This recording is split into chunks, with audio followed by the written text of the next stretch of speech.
Hello दोस्तों, तो कैसे हैं आप लोग। मेरा नाम है नरेंद्र।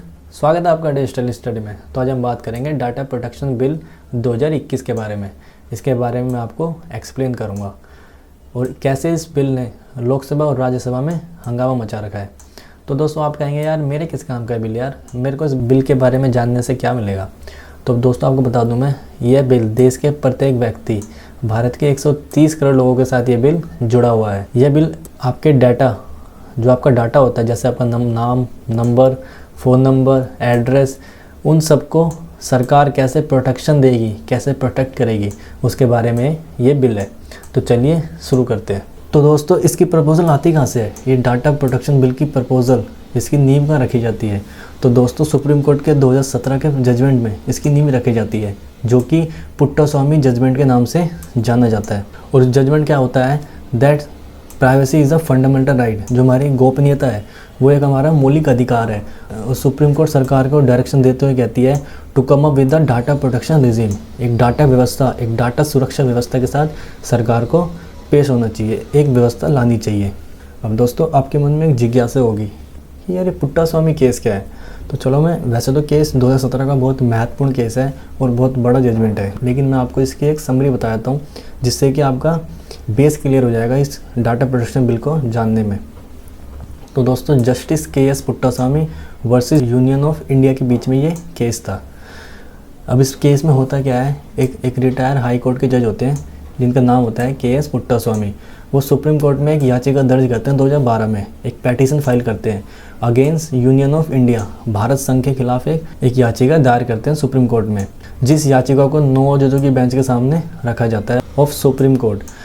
अब ये चैलेंज क्या कर रही होती है याचिका? ये चैलेंज कर रही होती है जो हमारा आधार कार्ड है उसकी संवैधानिकता को चुनौती दे रही होती है।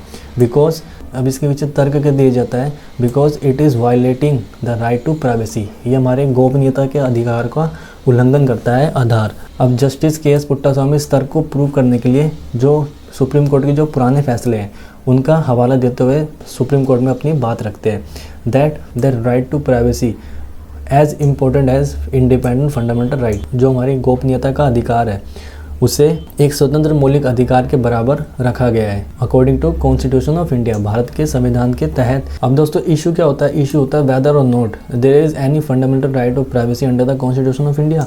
वो अपना मुद्दा क्या रखते हैं? भारत के संविधान के तहत निजता का कोई मौलिक अधिकार है या नहीं। तो दोस्तों सुप्रीम कोर्ट अपनी जजमेंट में क्या कहती है? That the privacy is to be an integral component of part 3 of the constitution. जो गोपनीयता है वो भारतीय संविधान के भाग 3 के अनुसार व्यक्ति का एक अभिन्न अंग है जो नागरिकों के मौलिक अधिकारों को निर्धारित करता है, which lay down the fundamental rights of the citizen. अब सुप्रीम कोर्ट राज्य सरकारों को क्या निर्देश देती है? सुप्रीम कोर्ट कहती है that state must carefully balance between the individual privacy and the legitimate aim. मतलब राज्य सरकारों को जो इंडिविजुअल प्राइवेसी है, जो व्यक्ति की गोपनीयता है, उसके बीच में और वैध उद्देश्य जो लेजिटिमेट एम होते हैं, उद्देश्य होते हैं, उसके बीच में एक संतुलन बना के रखना चाहिए।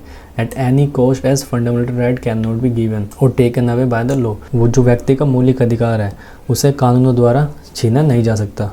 And all law and act must be abide by the constitution. और भारत के संविधान द्वारा दिए गए सभी कानूनों को पालन करना चाहिए। The court also declare that the right to privacy is not an absolute right.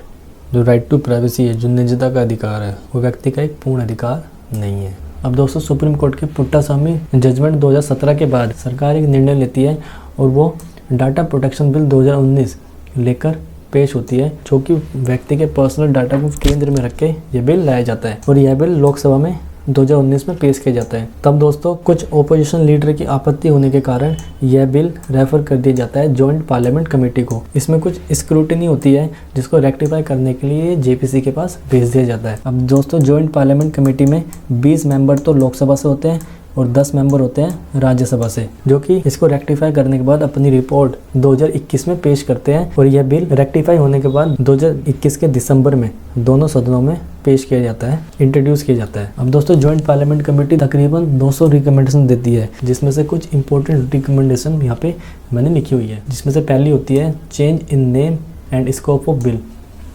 तो दोस्तों उनका तर्क, जेपीसी का तर्क होता है जो डाटा प्रोटेक्शन बिल है ये व्यक्ति के पर्सनल और नॉन पर्सनल दोनों डाटा को रेगुलेट करेगा, इसलिए इसका नाम पर्सनल डाटा प्रोटेक्शन बिल ना रखा है डाटा प्रोटेक्शन बिल होना चाहिए। और दोस्तों आगे कमेटी रिकमेंड करती है data protection authority to be deal with both personal and non personal data. जैसे कि मैंने ऊपर आपको बता ही दिया, कमेटी इसको पीडीपी बिल को दोनों सेट्स में इसको कवर करती है और इसका नाम पर्सनल डाटा प्रोटेक्शन बिल ना रख के डाटा प्रोटेक्शन बिल रखा जाता है। अब दोस्तों ये दोनों पॉइंट बहुत इंपॉर्टेंट है, जिसके कारण लोकसभा और राज्यसभा में ओपोजिशन लीडर्स ने इतना हंगामा किया। तो ये पॉइंट्स मैं आपको थोड़ी देर बाद बताऊंगा। अब दोस्तों जॉइंट पार्लियामेंट कमेटी जो बच्चों का डाटा होता है उसके बारे में क्या कहती है। जॉइंट पार्लियामेंट कमेटी रिकमेंडेशन देती है डेट आपको बच्चों के जो डाटा है उसको यूज़ करने से पहले बच्चों से कंसेंट लेना पड़ेगा। बिना बच्चे के कंसेंट के आपको उसका डाटा यूज़ करने के लिए अनुमति नहीं होगी। अब दोस्तों डाटा लोकलाइजेशन के बारे में कमेटी रिकमेंड करती है that India should no longer leave its data to govern by any other country. India को अपने खुद के डाटा को किसी और कंट्री द्वारा गवर्न नहीं किया जाना चाहिए। अगर नेशनल सिक्योरिटी के ताल्लुक से डाटा देखें तो ये बहुत पैरामाउंट, बहुत इंपॉर्टेंट डाटा हो जाता है। अब दोस्तों वैसे भी 2021 की सदी में डाटा को एक न्यू ऑयल माना जा रहा है। Data is a new oil, इसलिए सरकार गवर्नमेंट से इंश्योर कराती है that a minor copy of sensitive data and critical personal data, जो अभी तक जो डाटा बाहर रखा गया है उसे इंडिया में एक मिरर कॉपी के रूप में लाया जाए, जो कि फर्स्ट स्टेप होगा टुवर्ड्स लोकलाइजेशन। और कमेटी इस बात पर भी जोर देती है दैट जो मिरर कॉपी के रूप में डाटा लाएंगे उसे एक स्पेसिफिक टाइम फ्रेम में लाना पड़ेगा। और दोस्तों सोशल मीडिया इंटरमीडिएट्स के बारे में कमेटी क्या कहती है। कमेटी ऑब्जर्व करती है that most of social media intermediates work as internet based intermediates as well as platform which are use for communication. Therefore committee recommend to adopt social media platform as a more appropriate terms in lieu of social media intermediaries। तो यहाँ पे कहने का तात्पर्य ये है कि JPC committee recommend करती है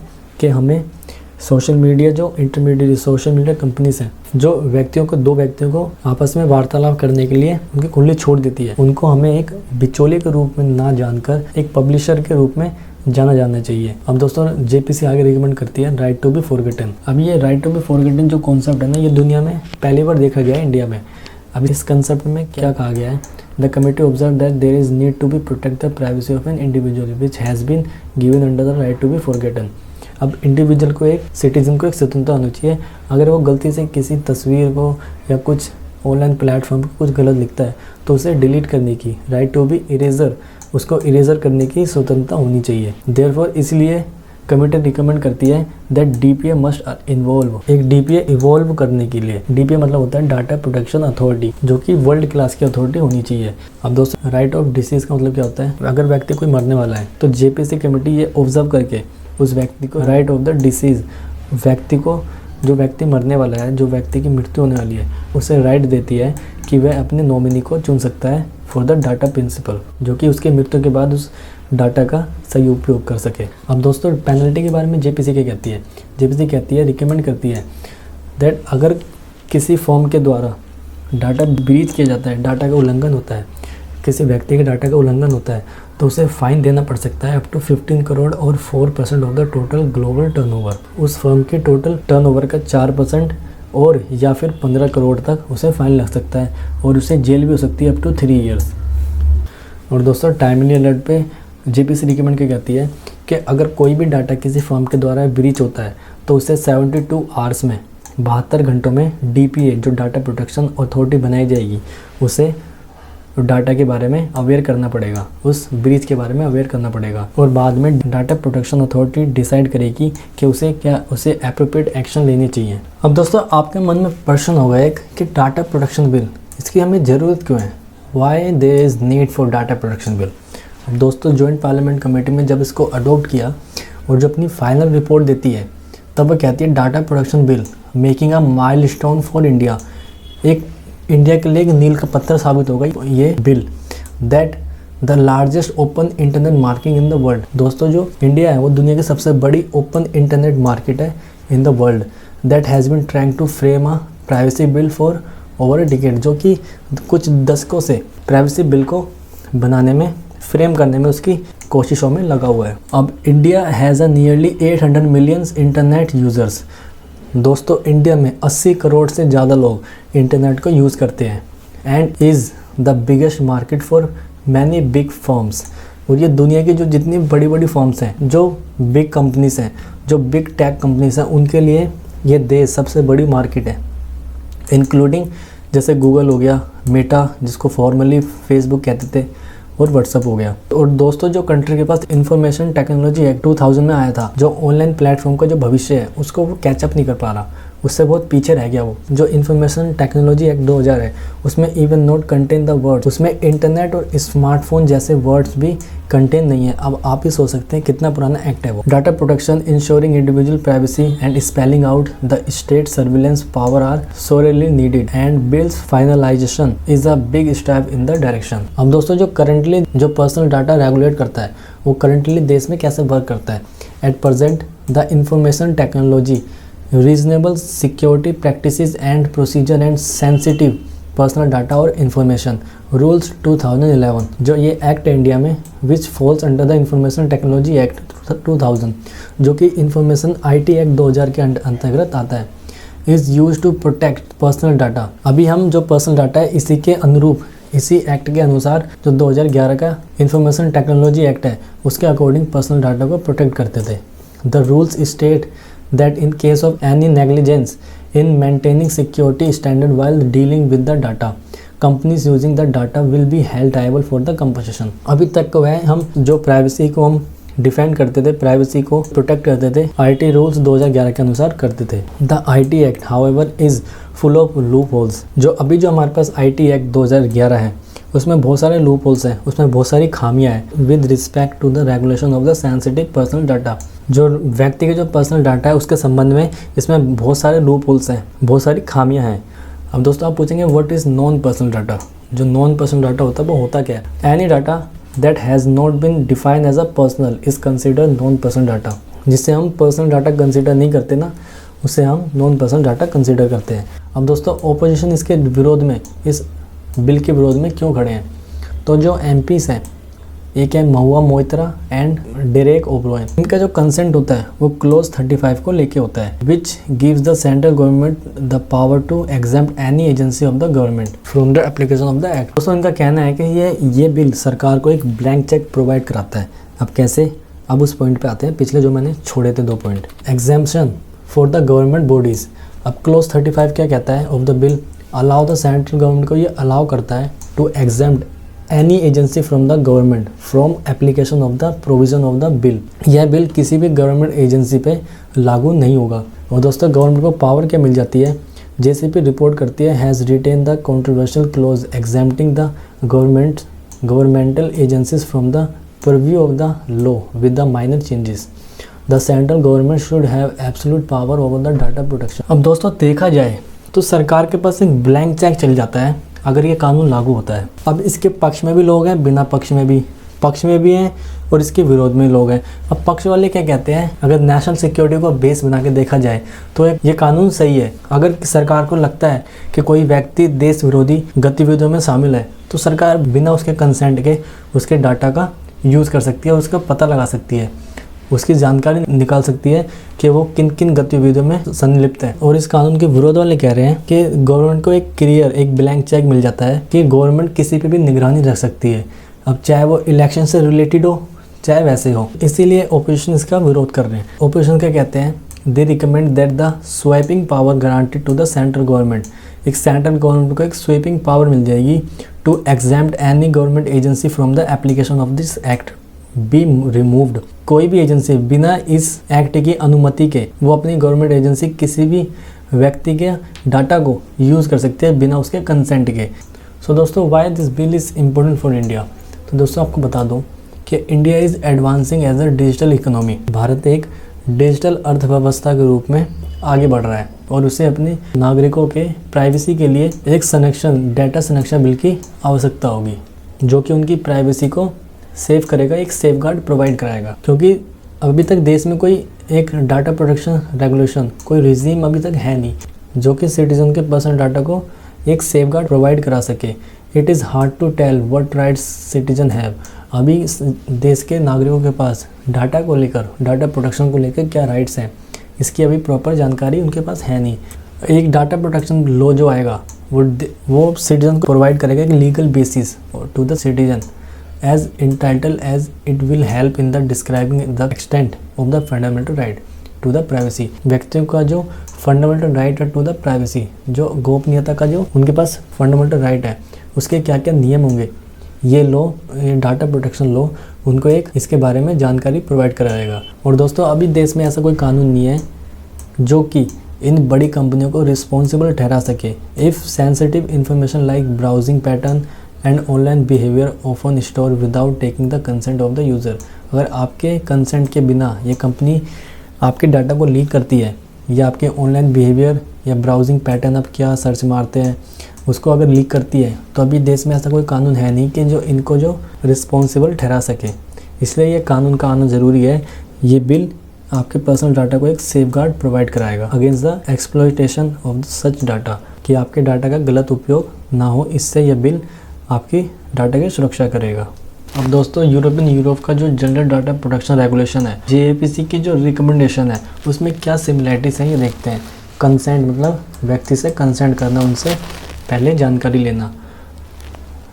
users must have inform consent about the way their data is process so that they can opt in or out.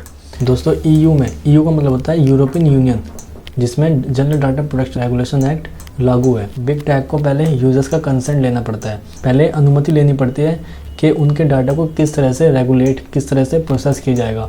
और ये वहाँ की यूजर्स की इच्छा है कि दे can opt in or out. और इंडिया में क्या है, processing of the data should be done in fair and transparent manner. India में जो JPC की रिकमेंडेशन दी गई है उसके अनुसार व्यक्ति के डाटा को फेयर एंड ट्रांसपेरेंट मैनर में यूज़ किया जाना चाहिए। एक सुरक्षित और एक पारदर्शी रूप से उनके डाटा को नियंत्रित किया जाना चाहिए। और ब्रीच पे अगर किसी भी पर्सन की जानकारी लीक हो जाती है किसी कंपनी से, तो EU में इसका प्रावधान है, supervisory authority must B notify of the breach with in 72 hours. 72 घंटों के अंदर अंदर उस लीक की जानकारी एक सुपरवाइजरी अथॉरिटी को प्रोवाइड करानी पड़ती है। So user can take step to protect information. और इंडिया में क्या है, data protection authority must be inform within 72 hours. अगर किसी की जानकारी लीक होती है तो बिग फर्म को, बिग टेक को DPA जो डाटा प्रोटेक्शन अथॉरिटी है उसको 72 आवर्स में जानकारी देनी होती है।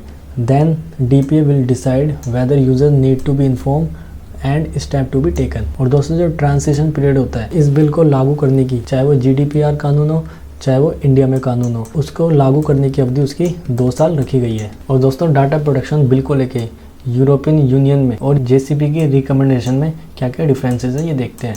तो एनोनिमस इन्फॉर्मेशन जब होती है, यूरोपियन यूनियन क्या कहती है, principle of data protection do not apply to anonymous information. किसी गुमनाम व्यक्ति की जानकारी जिसको इम्पॉसिबल हो रहा है टू आइडेंटिफाई, उस पर यह कानून लागू नहीं होगा।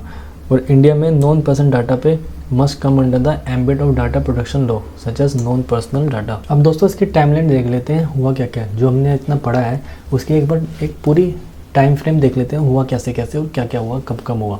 अगस्त 2017 में क्या होता है, सुप्रीम कोर्ट निर्देश देती है सेंट्रल गवर्नमेंट को to come up with the fundamental right and that the privacy of the person data in the case of Puttaswamy versus union of India 2017। जो केस था राइट टू प्राइवेसी का case था।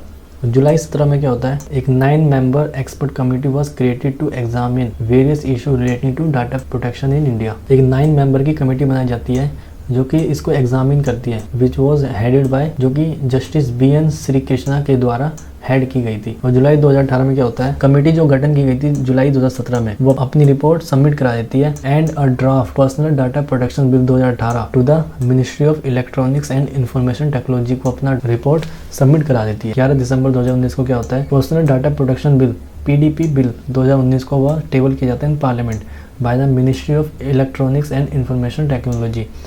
The bill was refer to a joint parliament committee. तब क्या होता है, इस bill को जॉइंट पार्लियामेंट कमेटी को रेफर कर दिया जाता है फॉर फर्दर एग्जामिनेशन। मार्च 20 में क्या होता है, जो बिल होता है वो जॉइंट पार्लियामेंट कमेटी द्वारा एग्जामिन कर लिया जाता है and it was also in consultation with the expert and stake. अब सितंबर 2021 में क्या होता है, जो JCB होती है called for meeting on September 15 and 16 to finalise its long pending reports.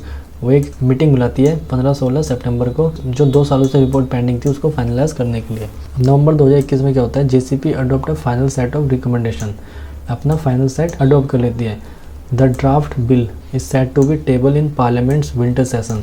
Winter session में इस बिल को पेश किया जाना तय हो जाता है। और JCB के जो मेंबर होते हैं वो रिपोर्टली सजेस्ट करते हैं स्ट्रिक्टर कंप्लायंस, एक सख्ती से इस बिल का अनुपालन किया जाना चाहिए by the companies, by the big firm, big tech companies. अब दोस्तों होता है क्या है, एक बिल एक्ट कैसे बनता है, पहले एक बिल लोकसभा में पेश किया जाता है, अगर वो पास होता है वहाँ से तो उसको राज्यसभा में भेजा जाता है, अगर वो राज्यसभा से पास हो जाता है उस बिल को राष्ट्रपति के पास भेजा जाता है। राष्ट्रपति जी की मोहर लगने के बाद, उनके सिग्नेचर होने के बाद वो बिल जो होता है वो एक्ट में कन्वर्ट हो जाता है। तो दोस्तों धन्यवाद, यहाँ तक थी यहाँ की जानकारी। अगर इस वीडियो पसंद आई हो तो प्लीज़ इसे अप्रिशिएट कीजिएगा। धन्यवाद।